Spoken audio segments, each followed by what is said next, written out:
પણ તમારા ખેતરમાં ખેડૂત મિત્ર ઝટકા મશીનનું ફિટિંગ કરવું છે તો કઈ રીતના કરવું આજે આ વિડીયોમાં સમજાવીશ। ઝટકા મશીનમાં ક્યાં શું મશીન હોય છે, એક બેટરી હોય છે અને એક સોલાર પેનલ હોય છે। સૌથી પહેલા બેટરીનું કનેક્શન દેવાનું હોય છે। એમાં જે બેટરીના બે ક્લેમ્પ હોય લાલ અને કાળો, લાલ છે એ રેડમાં દેવાનો પ્લસમાં અને કાળો છે એ માઇનસમાં દેવાનો।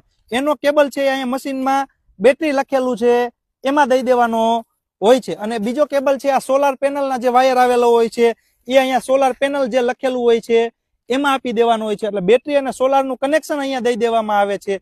જ્યારે પાછળ જે મશીનના ટર્મિનલ આવે છે લાલ અને કાળો, આ જે લાલ ટર્મિનલ હોય છે ખેડૂત મિત્ર એ લાલનો છે એ ઝટકાનો જે તાર હોય છે એમાં દઈ દેવાનો અને કાળો છે અર્થિંગ દેવાનું હોય છે। એમાં એક નોર્મલ અર્થિંગ કરીને તમે આ આખું ફિટિંગ કરી શકો છો। આ છે આટલું જ ઇન્સ્ટોલેશનમાં ઝટકા મશીનનું આટલું જ આવે છે। પછી છે અહીંયાથી મેઇન સ્વિચ તમે ચાલુ બંધ કરી અને છે તમારું ઝટકા મશીન છે ચાલુ કરી શકો છો। આમાં તમારે હાઈ પાવર લો પાવરની સ્વિચ આવે, તમે હાઈ પાવર અથવા લો પાવરમાં જેમાં રાખવું હોય।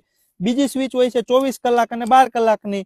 જો તમે 24 કલાક મશીન ચાલુ રાખવા માંગતા હોય તો 24 કલાકમાં, રાતે ચલાવવું હોય તો 12 કલાકમાં, સાયરન ચાલુ રાખવું હોય તો સાયરન ચાલુ રાખવાનું, ના રાખવું હોય તો ના।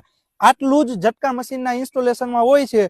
એટલે ઝટકા મશીનનું ઇન્સ્ટોલેશન કરવું સાવ એટલે સાવ ઈઝી હોય છે ખેડૂત મિત્રો, એમાં કોઈ અઘરી વસ્તુ હોતી નથી। તમે પણ આવી આરામથી ઈઝી